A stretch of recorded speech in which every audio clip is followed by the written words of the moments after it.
Hello, and welcome to Mrs. PM Reads. You may have noticed I'm not holding my little sign up. If I did this correctly, it should have had a little side slide at the beginning, and hopefully it'll have a little slide at the end. Just trying to improve things as I learn with you how to best present reading aloud with Mrs. PM Reads. So we are continuing with A Man Called Ove.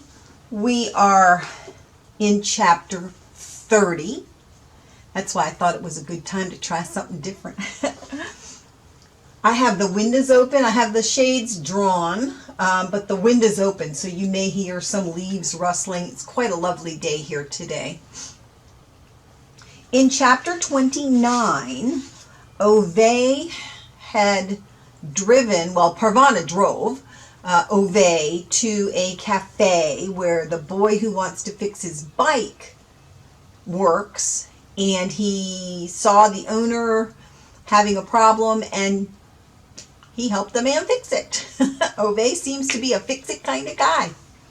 So in chapter 30, we have a man called Ove and a society without him. Ove brushes the snow off the gravestone, digs determinedly into the frozen ground, and carefully replenishes the flowers. He stands up, dusts himself off, and looks helplessly at her name, feeling ashamed of himself. He, who always used to nag at her about being late, now he stands here himself, apparently quite incapable of following her as he'd planned. "It's been bloody mayhem," he mumbles to the stone, and then he's silent again. He doesn't know what happened to him after her funeral. The days and weeks floated together as in such a way and in such utter silence that he could hardly describe what exactly he was doing. Before Parvana and that Patrick backed into his mailbox, he could barely remember saying a word to another human being since Sonia died. Some evenings he forgets to eat. That's never happened before, as far as he can remember. Not since he sat down with her on that train almost 40 years ago. As long as Sonia was there, they had their routines. Ove got up at 5:45, made coffee, went off for his inspection. By 6:30, Sonia had showered, and then they had breakfast and drank coffee. Sonia had eggs, Ove had bread. At 7:05, Ove carried her to the passenger seat of the Saab, stowed her wheelchair in the trunk, and gave her a lift to school. Then he drove to work. At 9:45, they took coffee breaks separately. Sonia took milk in her coffee. Ove had it black. At 12, they had lunch. At 2:45, another coffee break. And at 5:15, Ove picked up Sonia in the school courtyard, hoisted her into the passenger seat and the wheelchair into the trunk. By 6 o'clock, they were at the kitchen table having their dinner, usually meat and potatoes and gravy, Ove's favorite meal. Then she solved crosswords with her legs drawn up beneath her on the sofa, while Ove pottered about in the tool shed and watched the news. At 9:30, Ove carried her upstairs to the bedroom. She nagged him for years about moving into the empty downstairs guest room, but Ove refused.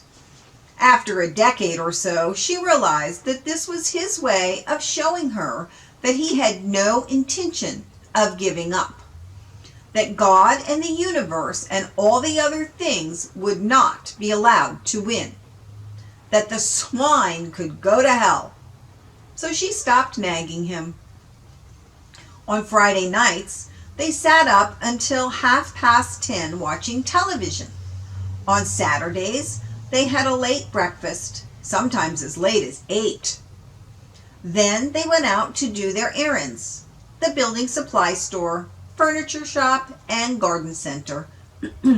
Sonia would buy potting soil, and Ove liked to look at tools. They had only a small row house with a tiny outer space. Yet there always seemed to be something to plant and something to build. On the way home, they'd stop for ice cream. Sonia would have one chocolate and Ove one with nuts. Once a year, the shop raised the price by 1 krona per ice cream, and then, as Sonia put it, Ove would have a tantrum.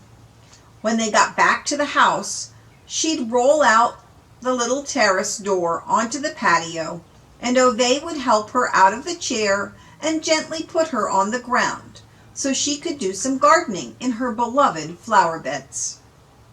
In the meantime, Ove would fetch a screwdriver and disappear into the house. That was the best thing about the house. It was never finished. There was always a screw somewhere for Ove to tighten. On Sundays, they went to a cafe and drank coffee. Ove read the newspaper and Sonia talked. And then it was Monday. And one Monday, she was no longer there. And Ove didn't know exactly when he became so quiet. He'd always been taciturn, but this was something quite different. Maybe he had started talking more inside his own head. Maybe he was going insane. He did wonder sometimes. It was as if he didn't want other people to talk to him. He was afraid that their chattering voices would drown out the memory of her voice. He let his fingers run gently across the gravestone, as if running them through the long tassels of a very thick rug. He's never understood young people who natter on about finding themselves. He used to hear that nonstop from all those 30-year-olds at work. All they ever talked about was how they wanted more leisure time, as if that was the only point of working, to get to the point where one didn't have to. Sonia used to laugh at Ove and call him the most inflexible man in the world. Ove refused to take that as an insult. He thought there should be some order in things. There should be routines, and one should be able to feel secure about them. He could not see how it could be a bad attribute. Sonia used to tell people about the time that Ove, in a moment of temporary mental dislocation in the middle of the 1980s, had been persuaded by her to get himself a red sob, even though in all the years she'd known him, he'd always driven a blue one. They were the worst 3 years of Ove's life, Sonia tittered. Since then, Ove had never driven anything but a blue sob. Other wives get annoyed because their husbands don't notice when they have their hair cut. When I have my hair cut, my husband is annoyed with me for days because I don't look the same, Sonia used to say. That's what Ove misses most of all, having things the same as usual. People need a function, he believes, and he has always been functional. No one can take that away from him.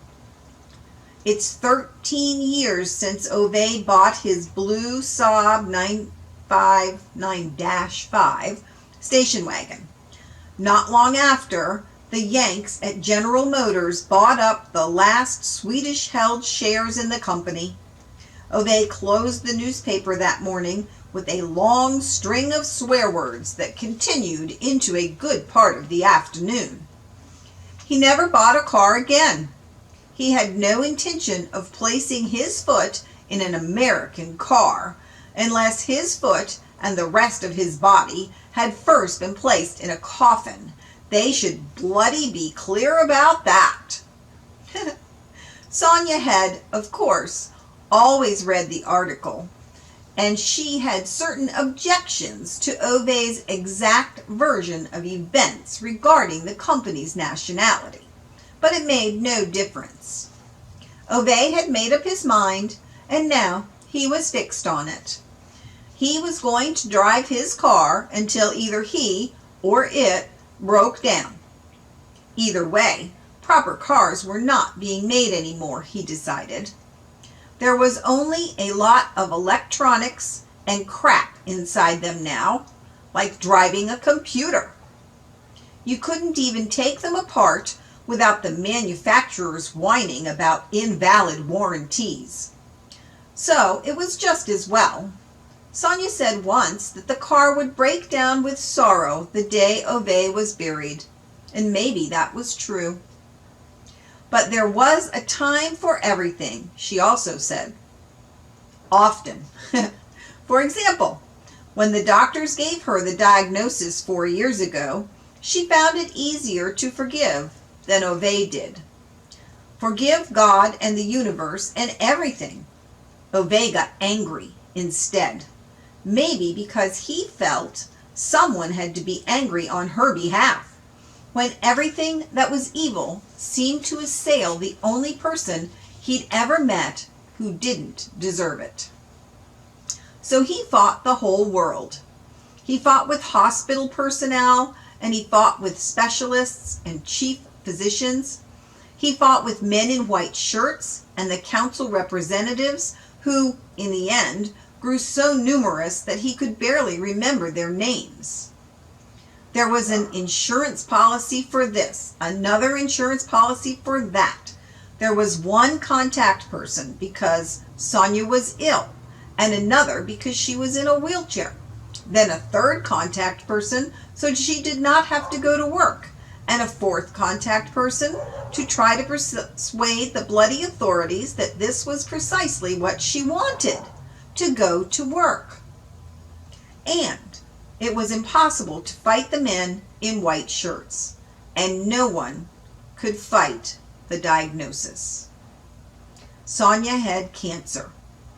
We have to take it as it comes, said Sonia, and that was the way they did it. She carried on working with her darling troublemakers for as long as she could, until Ove had to push her into the classroom every morning because she no longer had the strength to do it herself. After a year, she was down to 75% of her full work week. After 2 years, she was on 50%. After 3 years, she was on 25%. When she finally had to go home, she wrote a long personal letter to each of her students and exhorted them to call her if they ever needed anyone to talk to. Almost everyone did call. They came to visit in long lines. One weekend, there were so many of them in the row house that Ove had to go outside and sit in his tool shed for 6 hours. When the last of them had left that evening, he went around the house, carefully assuring himself that nothing had been stolen, as usual, until Sonia called out to him not to forget to count the eggs in the fridge. Then he gave up, carried her up the stairs while she laughed at him. He put her in the bed, and then, just before they went to sleep, she turned to him, hid her finger in the palm of his hand, burrowed her nose under his collarbone. God took a child from me, darling Ove, but he gave me 1,000 others. In the 4th year, she died. Now he stands there, running his hand over her gravestone again and again, as if he's trying to rub her back to life. I'm really going to do it this time. I know you don't like it. I don't like it either, he says in a low voice. He takes a deep breath, as if he has to steel himself against her trying to convince him not to do it. "See you tomorrow," he says firmly, and stamps the snow off his shoes, as if not wanting to give her a chance to protest. Then he takes the little path down to the parking area, with the cat padding along beside him. Out through the black gates, around the Saab, which still has the learner plate stuck on the back door. He opens the passenger door. Parvana looks at him, her big brown eyes filled with empathy. "I've been thinking about something," she says carefully, as she puts the Saab into gear and pulls off. "Don't." But she can't be stopped. "I was just thinking that maybe I could help you clean out the house. Maybe put Sonia's things in boxes and..." She hardly has time to speak Sonia's name before Ove's face darkens, anger stiffening it into a mask. "Not another word," he roars with a booming sound inside the car. "But I was only not another bloody word. Have you got it?" Parvana nods and goes silent. Shaking with anger, Ove stares out the window all the way home. That is the end of chapter 30. I am curious to see how the next one will be. All right. So, I guess you'll have to join me next time for chapter 31, and we'll find out what exactly was Ove referring to. All right, you guys. I hope you have a wonderful day, and I will see you next time.